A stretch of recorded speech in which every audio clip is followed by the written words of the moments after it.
வணக்கம். இன்னைக்கு கிளாஸ்ல நம்ம பார்க்க போற செக்ஷன் பாத்தீங்கன்னா அல்ஜிப்ரிக் ஸ்ட்ரக்சர். அதாவது BX4005 பேப்பர் எழுதுறவங்க 4th யூனிட்டா உங்களுக்கு இந்த டாபிக் இருக்கும். இதுல சப் குரூப்ஸ்னா என்ன, சப் குரூப்போட டெஃபினிஷன்ஸ் அண்ட் எக்ஸாம்பிள்ஸ் என்னங்கிறத இன்னைக்கு கிளாஸ்ல பார்க்கலாம். ஆல்ரெடி நம்ம குரூப்னா என்ன, குரூப்போட டெஃபினிஷன்ஸ் அண்ட் எக்ஸாம்பிள்ஸ்லாம் என்னென்னங்கிறத பார்த்துருக்கோம். பார்க்காதவங்க டிஸ்கிரிப்ஷனில் லிங்க் இருக்குது. ஃபஸ்ட்டு அந்த கேட்டகரி ஃபுல்லாகவே ஒரு தடவை ரிவைஸ் பண்ணுங்கள். அந்த கேட்டகரி பார்த்தா அதோட சப் பார்ட்டாக தான் இது இருக்கும், சப் குரூப்ஸ்.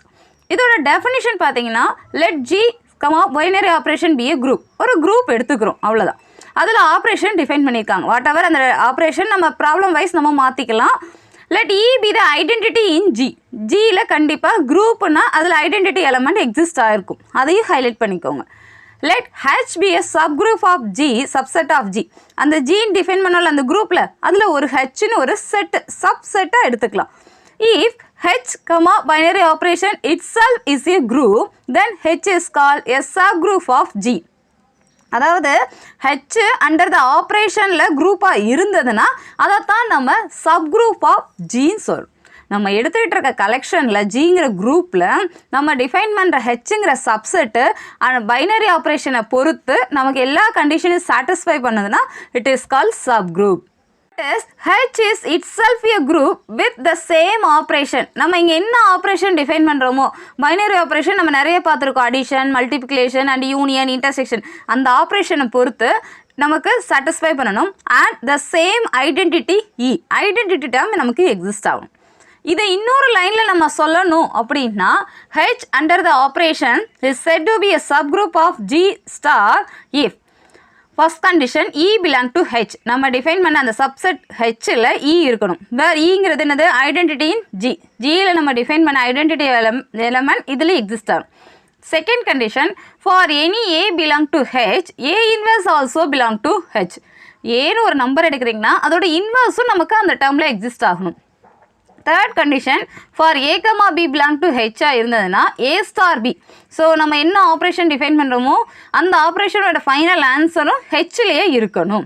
இந்த 3 கண்டிஷனை சாட்டிஸ்ஃபை பண்ணாலும் சப் குரூப்னு நம்ம சொல்லலாம். அதாவது ஒன்றும் இல்லை, இது க்ளோஷரு, இது ஐடென்டிட்டி, இது இன்வர்ஸ். ஸோ அந்த ப்ராப்பர்ட்டிஸை தான் நம்ம இப்படி எழுதியிருக்கோம். ஒன்று நம்ம ஜியில் டிஃபைன் பண்ணதுக்கு அடுத்து ஹெச்னு ஒரு சப்செட் எடுக்கிறோம், அந்த சப்செட்டும் கண்டிஷனை சாட்டிஸ்ஃபை பண்ணால் சப் குரூப்புன்னு சொல்லலாம் சொன்னோம். இல்லை இந்த கண்டிஷன்ஸை சாட்டிஸ்ஃபை பண்ணாலும் சப் குரூப்புன்னு சொல்லலாம்னு சொல்லியிருக்கோம். இது நமக்கு 2 மார்க் கொஸ்டினில் கேட்பாங்க. டிஃபைன் சப் குரூப் இல்லை எக்ஸ்பிளைன் சப் குரூப்னு கேட்டால் நம்ம இந்த டெஃபினிஷன் மட்டும் எழுதினா போதும். இந்த டெஃபினிஷனுக்கு ரெலவெண்ட்டாக நமக்கு ப்ராப்ளம்ஸ், எக்ஸாம்பிள்ஸ், ரிசல்ட்ஸ்லாம் கேட்பாங்க. ஸோ அதெல்லாம் எப்படி இருக்குங்கிறது இப்போ பார்க்கலாம். எக்ஸாம்பிள் பார்த்தீங்கன்னா Q அண்டர் அடிஷனில் this is sub group of R under addition. ஆறுங்கிறது ரியல் நம்பர்ஸில் டிஃபைன் பண்ணுறது, அடிஷனில் தான் நம்ம செக் பண்ணுறோம். ஸோ இது ஒரு குரூப்புன்னு நம்ம இதுக்கு ப்ரூஃப் பார்த்தாச்சு. இதில் டிஃபைன் பண்ணுற க்யூங்கிறது கண்டிப்பாக சப் குரூப்பாக தான் இருக்கும். அண்ட் ஆர் அண்டர் அடிஷனில் டிஃபைன் பண்ணுறது is a sub group of C under addition. சிங்கிறது காம்ப்ளெக்ஸ் நம்பர். ஸோ காம்ப்ளெக்ஸ் நம்பருங்கிறது ஒரு பெரிய கலெக்ஷனு. அந்த கலெக்ஷனில் ஆறுங்கிறது சப் குரூப்பாக இருக்கும் அப்படின்னு நம்ம நோட் பண்ணிக்கலாம். Next note for any group G under binary operation. ஒரு குரூப் டிஃபைன் பண்ணுறாங்க. The subgroups G under operation and singleton e, அதாவது ஐடென்டிட்டி எலமெண்ட் எக்ஸிஸ்ட் ஆனால் are the improper or trivial subgroups. அந்த group அந்த குரூப்புக்கே sub குரூப்பாக கண்டிப்பாக இருக்கும். ஏன்னா அது எல்லா கண்டிஷனும் அதுவே சாட்டிஸ்ஃபை பண்ணுது, அதனால தான் அது குரூப்புன்னு சொல்லியிருக்கோம். ஸோ அது ட்ரிவியலாகவே அது சப் குரூப்புன்னு நம்ம நோட் பண்ணிக்கலாம். அந்த டேர்மில் ஐடென்டிட்டி எக்ஸிஸ்ட் ஆகிறதுனால ஐடென்டிட்டி சிங்கிள்டன் டேர்மாக நீங்கள் எடுத்தீங்கனாலும் it is a improper or trivial subgroup. இது உங்களுக்கு எக்ஸாம் பாயிண்ட் ஆஃப் வியூ கேட்பாங்க. இல்லை காம்படிட்டிவ் எக்ஸாம்க்குலாம் நீங்கள் என்ட்ரன்ஸ் எக்ஸாம் எழுதுகிறப்ப இந்த மாதிரி கொஷின்ஸ்லாம் கேட்பாங்க. ஸோ கொஞ்சம் ஹைலைட் பண்ணிக்கோங்க. Every group is a subgroup of that குரூப்புங்கிறது தான். ஜி அண்டர் ஸ்டார்ங்கிறது subgroup of G under star and identity element is also improper or trivial subgroups. Second பாருங்க, all the other groups are call the proper or non trivial subgroups. So இதுக்கு என்ன பேர் கொடுத்துருக்காங்க, இதுக்கு என்ன பேர் கொடுத்துருக்காங்கிறது தான் ரொம்ப முக்கியம். குரூப் அண்ட் ஐடென்டிட்டிக்கு நம்ம கொடுக்குறது இம்ப்ராப்பர் அண்ட் ட்ரிவியல். இதை தவிர நம்ம டிஃபைன் பண்ணுறதுக்கு எல்லாமே ப்ராப்பர் அண்ட் நான் ட்ரிவியல் சப்குரூப்னு நம்ம கோட் பண்ணலாம். நெக்ஸ்ட்டு சப் குரூப் அந்த கண்டிஷனை எடுத்துக்கிட்டிங்கன்னா நம்ம மெயினாக பார்க்க வேண்டியது 2 தியரம் பார்க்கணும். ஸோ ஃபஸ்ட்டு தியரம் பார்த்தீங்கன்னா necessary and sufficient condition for சப் குரூப்க்கு நம்ம பார்க்கணும். இந்த தியரம் ரிப்பீட்டடாக உங்களுக்கு கேட்பாங்க. டிஸ்கிரீட் மேத்தமெட்டிக்ஸ் பேப்பர் எழுதுறவங்களுக்கு இந்த தியரம் அடிக்கடி கேட்பாங்க. BX4005 பேப்பர் பார்க்குறவங்க நீங்கள் நோட் பண்ணிக்கோங்க, எந்த மாதிரி ப்ரூஃப் போகுதுங்கிறத தெரிஞ்சுக்கிட்டால் இந்த கொஷின் கேட்டால் ஈஸியாக மார்க் ஸ்கோர் பண்ணலாம்.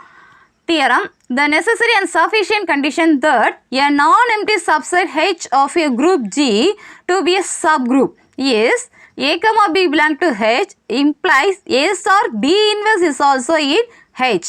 இப்படி கொடுத்துருக்காங்க. Actually necessary and sufficient condition நம்ம சொல்கிறோன்னா அது இஃப் அண்ட் ஒன்லி பார்ட் ரெலவெண்ட்டாக இருக்கும். அதாவது இந்த கண்டிஷன் இருந்தால் தான் இது சாட்டிஸ்ஃபை ஆகும்னு சொல்லலாம், இந்த கண்டிஷன் இருந்தாலும் இது சாட்டிஸ்ஃபை ஆகும்னு ரெண்டு கேட்டகரியாக பிரிப்பாங்க. இப்போ ப்ரூஃப் பார்க்கலாம். ஆக்சுவலி ஸ்டேட்மெண்ட்டில் என்ன கொடுத்துருக்காங்க பாருங்கள். A non empty subset H of a group G. ஒரு குரூப்பு முதல்ல கொஷினை நம்ம நல்லா ரீட் பண்ணாலே நமக்கு அதுக்கான சொல்யூஷன் அந்த ஸ்டேட்மெண்ட்லேயே இருக்கும். ஒரு குரூப் டிஃபைன் பண்ணியிருக்காங்க ஜி. குரூப்னா குரூப்போட டெஃபினிஷன்ஸ்லாம் நமக்கு தெரியும். அதில் ஒரு செட் எடுக்கிறாங்க, சப் செட்டாக எடுக்கிறாங்க H to be a sub group. இதுதான் இந்த ஹெச் நம்ம டிஃபைன் பண்ண சப்செட் தான் சப் குரூப் அப்படின்னு எப்போ சொல்லுவோம்னா A, B belong to H. ரெண்டு எலமெண்ட் நீங்கள் ஹெச்சில் எடுக்கிறீங்கன்னா ஏஸ் பைனரி ஆப்ரேஷன் டிஃபைன் பண்ணுறதும் பி இன்வர்ஸ். நம்ம நார்மலாக ஏ ஸ்டார் பின்னு போட்டால் அது க்ளோஷர் ப்ராப்பர்ட்டி சாட்டிஸ்ஃபை பண்ணும். இங்கே இன்வர்ஸில் கொடுத்துருக்காங்க திஸ் பிலாங்ஸ் டு ஹெச், அதுவும் ஹெச்சில் இருக்கும். நமக்கு ப்ரூஃப் கொடுக்கணுமா? இப்போ ப்ரூஃப் பார்க்கலாம். ஃபஸ்ட்டு நெசசரி கண்டிஷன் பார்க்கலாம். நெசசரி கண்டிஷனில் அசம்ஷனாக சப் குரூப்பை நம்ம டிஃபைன் பண்ணிக்கலாம். ஒரு சப்செட் எடுத்து அது கண்டிஷனை சாட்டிஸ்ஃபை பண்ணுறதா கொடுத்துருக்காங்களே அதை எடுத்துக்கலாம். Assume that H is a sub group of G.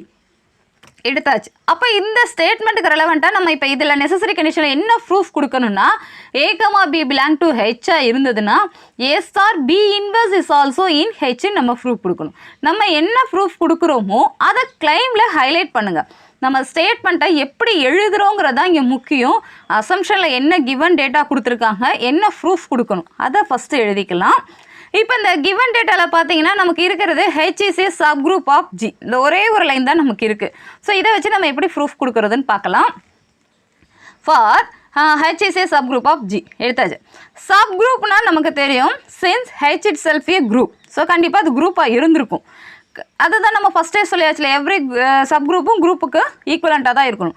And A, B belong to H ரெண்டு டேர்ம் எடுக்கிறீங்கன்னா இதோட closure ப்ராப்பர்ட்டியாக A star B is also in H.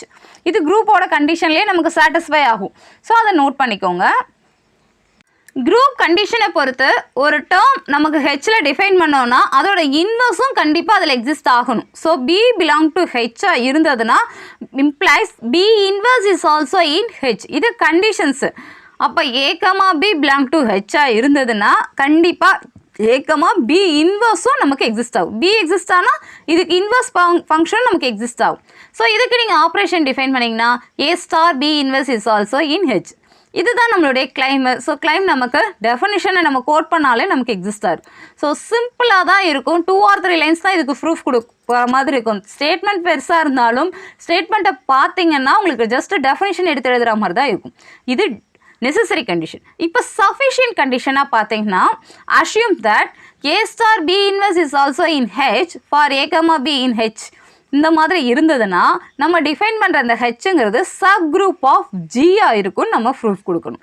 So இது வந்து கான்வர்ஸ் பார்ட்டு. ஸோ இந்த கண்டிஷன் இருந்தால் நம்ம சப் குரூப்னு சொல்லிக்கலாம் அப்படிங்கிற மாதிரி வரும். ஸோ கிளைம் பார்த்தீங்கன்னா H is a sub group of G. இது நம்ம ப்ரூஃப் கொடுக்கணும். இப்போ நம்ம கையில் இருக்க கிவன் டேட்டா பார்த்தீங்கன்னா a star B inverse belong to H இது மட்டும் தான் கொடுத்துருக்காங்க. ஸோ பை அவர் சப்குரூப் டெஃபினிஷன்னா நமக்கு என்ன பார்த்துருக்கோம்? டெஃபினிஷனில் ஃபஸ்ட்டே பார்த்தது ஹெச்ங்கிறது ஐடென்டிட்டி டேர்ம் எக்ஸிஸ்ட் ஆகணும், இன்வர்ஸ் எக்ஸிஸ்ட் ஆகும், அண்ட் ஆப்ரேஷன் டிஃபைன் பண்ணும்போது வர்ற ஆன்சரும் நமக்கு அந்த செட்டில் இருக்கணும்னு சொன்னோமா. That is it satisfies identity, inverse and closure property. So இந்த 3 ப்ராப்பர்ட்டி இருக்கான்னு செக் பண்ணலாம். இந்த கண்டிஷனில் இருந்ததுன்னா நம்ம டிஃபைன் பண்ண ஹெச் சப் குரூப் தான் நம்ம கன்க்ளூஷனுக்கு வரலாம். ஸோ ஃபர்ஸ்ட் பாருங்கள் identity property. A belong to ஹெச்சாக இருந்ததுன்னா a inverse is also belong to H. அப்போ இதுக்கு ஆப்ரேஷன் டிஃபைன் பண்ணுறீங்கன்னா a star a inverse belong to H. A star a இன்வெர்ஸ்னால் நம்ம என்ன சொல்லலாம்? ஈன்னு கோட் பண்ணுவோமா. So e belong to H. அப்போ கண்டிப்பாக ஐடென்டிட்டி டேர்ம் அந்த ஹெச்ங்கிற கலெக்ஷனில் நமக்கு எக்ஸிஸ்ட் ஆகும். Hence identity element E belong to H.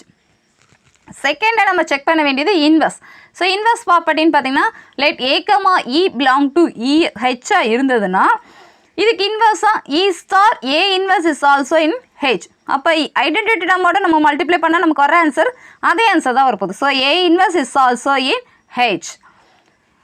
First பார்த்தா ஐடென்டிட்டி வேல்யூ எக்ஸிஸ்ட் ஆதான்னு பாருங்கள். இதுக்கடுத்து இதோட கண்டினியூட்டியாகவே இன்வர்ஸ் செக் பண்ணிக்கலாம். So A inverse is also இன் Hங்கிறப்ப இன்வர்ஸ் ப்ராப்பர்ட்டி ஆல்சோ சாட்டிஸ்ஃபைடு. லைனாக எழுதிருங்க. That is every element A of H has its inverse. A inverse is belong to H. தேர்டாக க்ளோஷர் ப்ராப்பர்ட்டி பார்க்கலாம். ஸோ க்ளோஷர் ப்ராப்பர்ட்டின்னு பார்த்தீங்கன்னா let B belong to H இருந்ததுன்னா B inverse also H. இது நம்ம இப்போ பார்த்தாச்சு. இன்வெர்ஸ் ஃபங்க்ஷன் எக்ஸிஸ்ட் ஆகுங்கிறதுனால செகண்ட்லேருந்து நம்ம இந்த எழுதிக்கலாம். அப்போ A, B belong to H இருந்ததுன்னா A, B inverse is also in H. இதுக்கு ஆப்ரேஷன் டிஃபைன் பண்ணிங்கன்னா நம்ம சப்குரூப் டெஃபினிஷன் பிரகாரம் இன்வர்ஸில் தான் எழுதணும். A ஸ்டார் B இருந்தால் A ஸ்டார் B இன்வர்ஸ்ன்னு நம்ம எழுதுகிற மாதிரி இங்கே இந்த பார்ட்டுக்கு நீங்கள் இன்வர்ஸ் எழுதுகிற மாதிரி இருக்கும். நம்ம அசம்ஷனை பொறுத்து இந்த டெஃபினிஷன் எழுதியிருக்கோம். ஸோ இன்வர்ஸ் ஆஃப் இன்வர்ஸ்ங்கிறப்ப same value A star B belong to H. அப்போ நமக்கு இந்த கண்டிஷனில் ஃபஸ்ட்டு ப்ராப்பர்ட்டி ஐடென்டிட்டி, ரெண்டாவது inverse property, third closure property, 3 property satisfy பண்ணுறதுனால by our definition we define the H value is closed. அதை நம்ம note பண்ணலாம். H is a subgroup of G. ஸோ இந்த necessary and sufficient condition theorem இந்த மாதிரி தான் நம்ம ப்ரூஃப் கொடுக்குற மாதிரி இருக்கும். ஃபர்ஸ்ட் பார்ட்டில் அசம்ஷன் என்ன, கிளைம் என்ன, செகண்ட் கான்வெர்ஸ் பார்ட்டில் எதை அஸ்யூம் பண்ணணும், எப்படி நம்ம ப்ரூஃப் கொடுக்கணுங்கிறத தெரிஞ்சுக்கிட்டா இந்த தியரம் ஈஸியாக ஒர்க் அவுட் பண்ணலாம். இது ரிப்பீட்டட் கொஷின். இந்த கொஷின் கண்டிப்பாக தெரிஞ்சிருந்துருக்கணும். சப்குரூப்னா என்னங்கிற டெஃபினிஷனுக்கு அடுத்து இந்த கண்டிஷன் தெரிஞ்சால் தான் இதுக்கு ரெலவெண்ட்டாக நம்மளால் ப்ராப்ளம்ஸ் ஒர்க் அவுட் பண்ண முடியும். இது ரொம்ப டஃப்பான தியரம்லாம் கிடையாது. 1 or 2 டைம்ஸ் பார்த்தீங்கனாலே உங்களுக்கு ஈஸியாக இருக்கும். ஜஸ்ட் டெஃபினிஷன் தான் நம்ம ஹைலைட் பண்ணுற மாதிரி இருக்கும். இப்போ நெக்ஸ்ட் தியரம் பார்த்தீங்கன்னா the intersection of 2 subgroups of a group is also a subgroup of the group. So நம்ம சப்குரூப்னா என்னன்னு பார்த்தாச்சு. அதோட கண்டிஷன்ஸ்லாம் என்னென்னங்கிறத ஃபர்ஸ்ட் தியரத்தில் பார்த்தாச்சு. இப்போ இந்த தியரத்தில் என்ன பார்ப்போம்னா intersection of 2 subgroups of a group. So ஒரு குரூப்பில் 2 சப்குரூப் டிஃபைன் பண்ணோன்னா கண்டிப்பாக நமக்கு கிடைக்கிற அந்த இன்டர்செக்ஷன் சப்குரூப்பும் is also a subgroup of the group. Final ஆன்சரும் நமக்கு சப்குரூப்பாக தான் வரும்னு சொல்கிறாங்க. இதை லிட்ரலாக எழுதணும்னா GBA குரூப் ஒரு குரூப் டிஃபைன் பண்ணிக்கிறாங்க. அதில் 2 சப்குரூப்ஸ் டிஃபைன் பண்ணுறோம். H1, H2 are subgroups of G. அப்போ இதுக்கு இன்டர்செக்ஷன் பார்க்குறீங்கன்னா H1 இன்டர்செக்ஷன் H2. இதுக்கு ஒரு ரிசல்ட் வரும்ல, இந்த ரிசல்ட்டும் is also a subgroup of G. So final ஆன்சரும் சப்குரூப்பாக தான் நமக்கு எக்ஸிஸ்ட் ஆகும் அப்படின்னு நம்ம ப்ரூஃப் கொடுக்குறோம். ஸோ இந்த உங்களுக்கு சில சமயம் எக்ஸாமில் இந்த மாதிரி கொஷின் மட்டுமே கொடுப்பாங்க, ஸ்டேட்மெண்ட் மட்டும் கொடுத்துருவாங்க. நம்ம ப்ரூஃப் 8 மார்க் கொஷினில் கேட்பாங்க, இல்லை சில சமயம் 2 மார்க் கொஷினில் இந்த மாதிரி கொஷின் கேட்குறாங்க. ஸோ இப்படி கேட்டால் எப்படி ப்ரூஃப் கொடுக்குறதுன்னு பார்க்கலாம். Proof given. ஸோ ஃபஸ்ட்டு டேட்டாஸ்லாம் எடுத்து எழுதிக்கலாம். Let G be a group. நீங்கள் ஸ்டேட்மெண்ட்டாக கொடுத்தா கூட நீங்கள் இந்த மாதிரி லிட்ரலாக எழுதிட்டு தான் ப்ரூஃப் போகணும். H1, H2 are the subgroups of G. So subgroups define பண்ணியாச்சு. கிளைம் பார்த்தீங்கன்னா H1 intersection H2 is a subgroup of G. So இன்டர்செக்ஷனும் நமக்கு சப்குரூப் ஆஃப் G-ஆக இருக்கும். நம்ம ப்ரூஃப் கொடுக்கணும். H1 அண்ட் H2ங்கிறது நம்ம சப்குரூப்பும் டிஃபைன் பண்ணதுனால அந்த கண்டிஷன்ஸ் எல்லாமே அங்கே சாட்டிஸ்ஃபைடாக தான் இருக்கும். கண்டிப்பாக அப்போ இன்டர்செக்ஷன் பார்த்தா நமக்கு ஐடென்டிட்டி எலமெண்ட்டாவது எக்ஸிஸ்ட் ஆகும். அதாவது ஈங்கிற டேர்மாவது நமக்கு எக்ஸிஸ்ட் ஆகணும். அப்போ H1 intersection H2 not equal to by.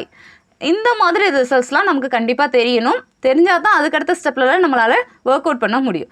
Since at least the identity element is present in H1 and H2. Because H1 and H2 are subgroups நம்ம எழுதுனதுனால ஐடென்டிட்டி எலமெண்ட்டாவது எக்ஸிஸ்ட் ஆகும் அப்படிங்கிறத இங்கே ஹைலைட் பண்ணியிருக்கோம்.